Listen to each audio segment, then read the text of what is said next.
This is Charter Local Edition. I'm Brad Palmer, and so glad you're with us. Our guest is Dr. Jonathan Tarbox. He is the executive director of a new organization called the Autism Research Group. And in fact, this month, Doctor, we are recognizing National Autism Awareness Month. I must say we're all acutely aware of autism because it's really before us like it's never been before. That's right. It's in the news a lot. It's in the media a lot. New figures are coming out, it seems like every year or two, showing an increase in prevalence. Honestly, at this point, it seems like pretty much everyone either has someone with an autism spectrum disorder in their family or knows someone. What's going on here? I mean, I was talking to you, and I think back to the olden days when I was in elementary school, and there were, quote, weird kids, but I don't think there were any autistic kids, and now virtually in every classroom there are autistic kids, if they even can be mainstreamed. Yeah, in virtually every classroom, that's right. And to tell you the truth, you know, my job, I'm the scientist, so my job is to be skeptical and to not go down any bandwagons too quickly. But there are probably 500 different theories.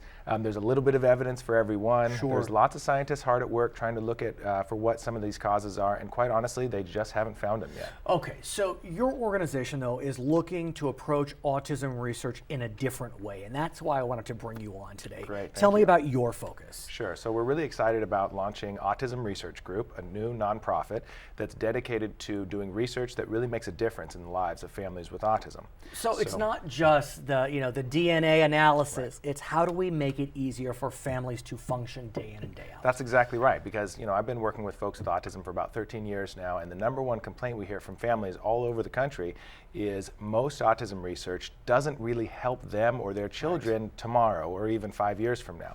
Most research has interesting implications for something scientifically, but it doesn't really produce real life help, and so that's the niche that we're trying to fill. So I know the organization is new, but what are you learning? What are you finding, even through your research in the past or today? Well, the number one thing that people should know, so any of your viewers who have a family member on the spectrum, the number one thing they should know is there is effective treatment out there. Truly? There is truly effective treatment. Is it therapeutic? Is it medication? Is it both? No, it's called applied behavior analysis, and it's a specialized form of educational and behavioral therapy that's very intensive. It requires a lot of hard work. How many days a week? The research shows if you're under the age of 5, you should really be doing it about 5 days a week, about 30 to 40 hours a week of one-to-one instruction for 2 years or more.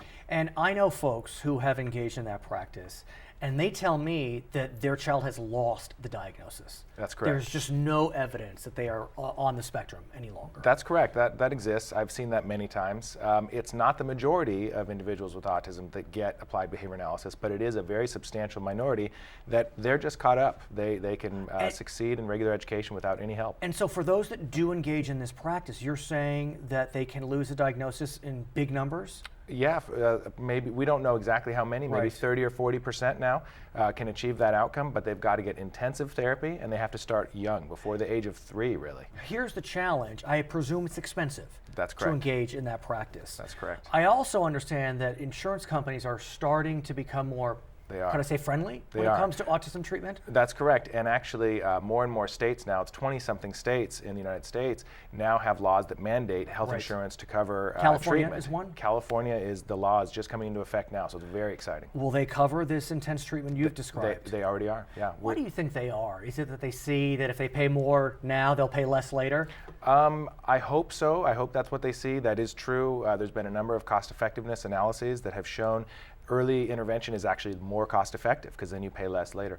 Hopefully it's also a moral obligation, but also it's a legislative issue. It's a law. Yeah, it's a law. In our final analysis, is there hope?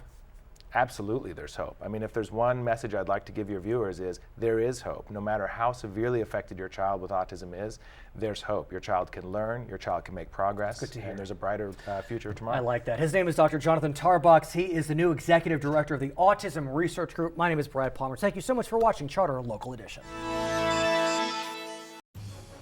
You know what happens when you don't know your politics. Watch Charter California Edition. In-depth half-hour interviews with our elected officials, educators, and community leaders. Tune to Charter's original programming on Channel 101 at these times to learn more about our community, our state, and our future. Charter California Edition with Brad Pomerantz. Stay current, California.